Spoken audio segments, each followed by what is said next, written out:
Again, this is not different from what any good coach will do, and any good teacher of a musical instrument, of art, of cooking, of any craft will do naturally, because I've learned this is the only way. Again, you're now practicing deliberately. You're actually working on specific things that are specific weaknesses. As you practice them and get better at them, then you show your coach. You show your team. You're very proud of yourself. And your coach is going to listen not for all the things you did well, but for the things that you still could work on, the things to work on next, your additional weaknesses. Coach may think you need to go back and you aren't as good as you thought you were on the skill you were drilling for. Or they may say, great, let's move ahead, and they'll find the next weakness. What the coach is really doing is identifying weak points and then asking you to practice repetitively without playing through your mistakes. And the natural tendency is to want to jump ahead and feel like, I got it.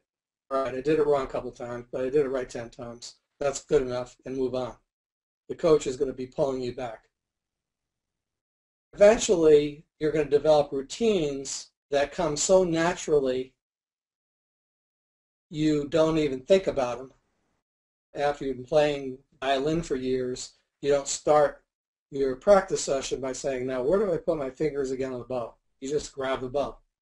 You know how to hold the violin. Occasionally you might have to go back and revisit that, but for the most part, that's become a routine, a habit.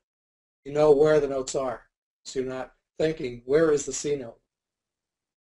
As these things become routines that are ingrained in your mind, they're the right things, the right ways are ingrained in your mind. Now you have some freedom to begin to think about how to interpret the piece or how to creatively approach this problem. And how much time do I really have to spend on the root cause analysis before I feel I've got it? And maybe I should spend more time on brainstorming alternative solutions or engaging this one person who still is resistant. So you could actually read and react and adapt to the situation creatively instead of thinking about, am I following step 4 correctly? So that you move on.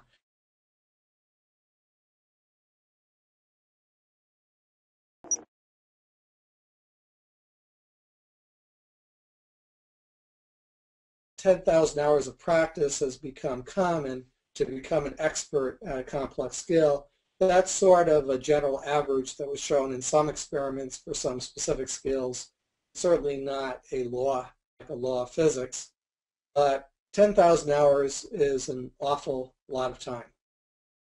So if you think about practicing 100 hours, and now you have to do that 100 times. And you're not practicing 100 hours a week. Maybe you're practicing 5 hours a week or 10 hours a week. It's a lot of weeks. It could easily take 5 to 10 years.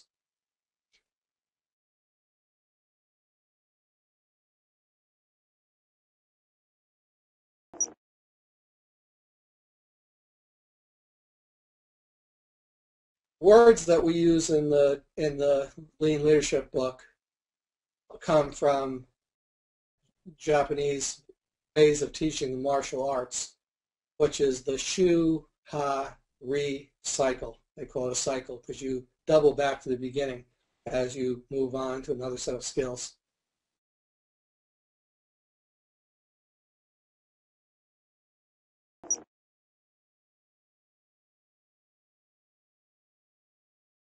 So I'm using the term lean leadership, and a key characteristic of lean leadership is that you are learning and you are developing others at the gemba, again, where it is happening.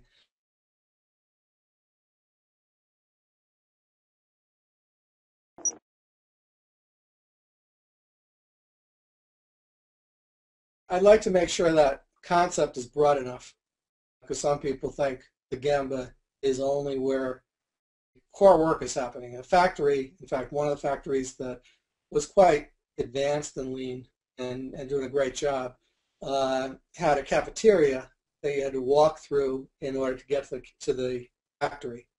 and they made a big sign over the door from the cafeteria that said, "Welcome to the Gemba." And they really want to emphasize that. Now you're going into where the real stuff is happening. Well, in reality, for the cooks, the kitchen is their Gemba. When they're serving food online, that's their Gemba. So they have a Gemba too. And the accountants have a Gemba. And human resources has a Gemba. For Gemba, the human resources is where the people are. And the people can be in the cafeteria, they could be in the office, they could be on the factory floor. For sales, the Gemba is where the customers are. There's a lot of different Gembas, but it's really where, for the type of work you're doing, where is your value added happening? The value added is happening when you're actually accomplishing your goals. You're serving high quality food efficiently to your customers. Your customers are happy using the product and they're satisfied it's not breaking down. The workers are doing their jobs, making your core product, and they're doing it right, they're doing it well, they're learning. Okay, so those are all examples, and you have to be with the people. And when you're with the people, if you're a leader as opposed to an administrator, then to lead them, you want them to grow and develop. You want to learn how to do on-the-job development.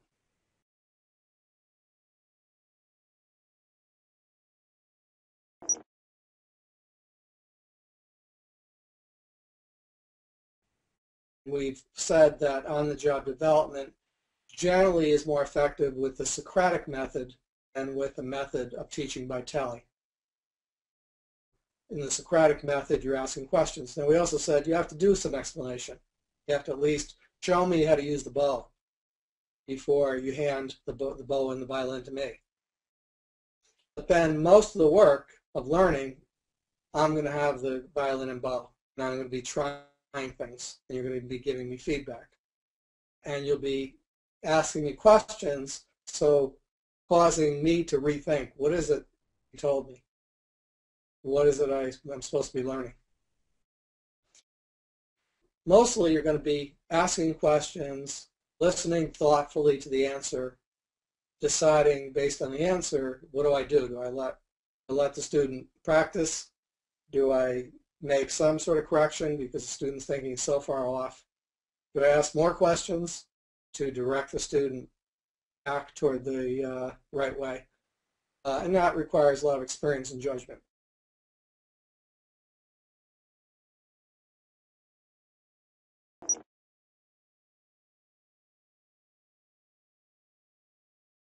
Generally speaking, Toyota's method is the method they learned and used in Japan, which is bad news first. That is, when I ask you a question, I might ask you, what is the problem? When you hear that, if you're American, your natural reaction is, it's no problem, boss, got it covered. What they say in Toyota is, no problem is a problem. The biggest problem is no problem. If you say you have no problem, you have no vision whatsoever for what this operation should be like and could be like. You're stuck in the way you do it today. And you think, this is perfect, this is great, because I'm making the production, I'm getting parts out. So you failed the first test. You don't even know there's a problem. And there's tons of problems because you're so far from perfection. So if they ask you what is the problem, what they want to know, what they're trying to test is, do you have an idea of what the problems are, and do you have some way of prioritizing so you can say, well, here's some problems we have, this is what we're working on right now. This is the reason why we picked this problem. Okay? So why do they want to know the problem? Why don't they ask, what's going well today? Because what's going well today is simply a pep talk. It's stroking your ego, which, again, you need some of that because we're people. But it doesn't help you improve. what helps you improve is finding the weak points. Where did you miss?